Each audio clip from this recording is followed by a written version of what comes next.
کیا وجہ آپ کے نظر میں ہے کہ شیعہ اسلام میں کہنا چاہیے کہ پابندی کم ہے؟ پابندی سے میں ایک مثال سے واضح کرتا ہوں کہ میں نے ایک تفسیر کا پتہ چلا کہ مخزن العرفان، اور یہ پہلی آیت اللہ خاتون تھیں، نصرت جہاں شاید نام تھا ان کا اصفہان میں۔ تو مجھے بڑی حیرانی ہوئی کہ کبھی مفتی اعظم یا جو ہے یا کسی شہر کا مفتی بھی کوئی خاتون نہیں ہوئی، جہاں تک میری معلومات ہے اہل سنت میں۔ لیکن شیعہ فکر میں کافی آزادی ہے، مطلب آیت اللہ تک پہنچنا کوئی مذاق نہیں ہوتا، وہاں پہ ایک خاتون کا پہنچنا، پردے وغیرہ کی پابندی اور روایتی اس کے ساتھ یہ روشن خیالی جو ہے، یہ آپ کے خیال میں شیعہ اسلام میں کہاں سے آئی؟ ڈاکٹر صاحب، بات یہ ہے کہ بنیادی طور پہ اسلام جو ہے، ہم یہ سمجھتے ہیں کہ وہ تشیع ہی ہے۔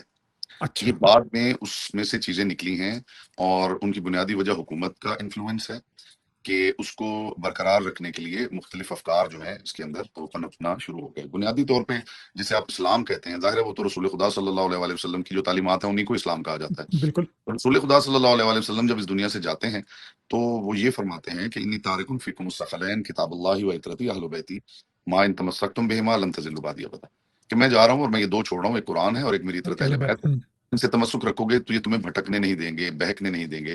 تو یہ جو قرآن اور اہل بیت سے جڑنا ہے، اسی کا نام تشیع ہے جی، اور یہی ہم سمجھتے ہیں کہ بنیادی طور پہ یہی اسلام ہے۔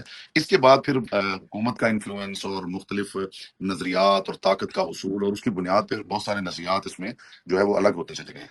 اچھا، بنیاد ہی تشیع ہے جی۔ اور بنیادی میرا تشیع ہے۔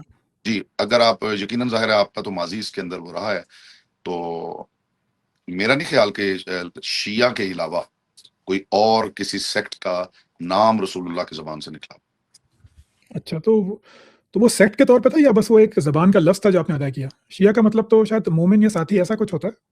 جی، یہی تھا جی، یہی تھا اچھا وہ۔ اچھا، مثلا میں حدیث کوٹ کرتا ہوں کہ رسول خدا صلی اللہ علیہ وسلم نے فرمایا کہ یا علی انت و شیعتک هم الفائزون، اے علی تو اور تیرے شیعہ کامیاب ہیں۔ تو یہ لفظ شیعہ جو ہے اگر ایز اے فالوور تھا فار ایگزامپل، تو پھر کیا وجہ تھی کہ دوسروں نے اسے پسند نہیں کیا؟ ہاں صحیح بات ہے، اگر یہ بات درست ہے تو واقعی اگر پسند نہیں کیا گیا تو جلن کے رقابت کے احساس پیدا ہوئے، کچھ تو اس کچھ کا کچھ تھا مطلب ہے نا۔ تو پھر وہ خالی ایک لفظ نہیں تھا، اس کے پیچھے ایک اور فکر بھی موجود تھی۔ جی صحیح جی، بات۔ فکر جی، تو ہم نے اس کو نہیں چھوڑا۔ باقیوں نے اس کو کیوں چھوڑا؟ بہت ساری کتابیں ایسی ہیں جن کے اندر ہم پڑھتے ہیں جب کوئی مجبور ہو جاتا ہے اور وہ حدیث دیکھتا ہے کہ جی رسول خدا نے کہا کہ اے علی تو اور تیرے شیعہ کامیاب ہیں، تو پھر وہ مجبور ہو کے انہوں نے کہا کہ جی وہ شیعہ ہم ہیں۔ اچھا، تو وہاں پہ ہمارا پھر سوال یہ ہوتا ہے کہ اگر آپ وہ شیعہ ہیں تو پھر آپ نے یہ لفظ کیوں ترک کیا؟ ایک ہاں لفظ اگر رسول یہ خدا کی زبان سے نکلا ہوا تھا، تو آپ کے لیے تو وہ پرائڈ تھی، تو آپ کو پرائڈ چاہیے ہونا تھا چاہیے۔ کہ آپ اس سے کیوں ہٹے؟ ہم تو نہیں ہٹے، اس کا مطلب ہے کہ بنیاد پہ ہم کھڑے ہیں، آپ اسے ہٹ گئے ہیں۔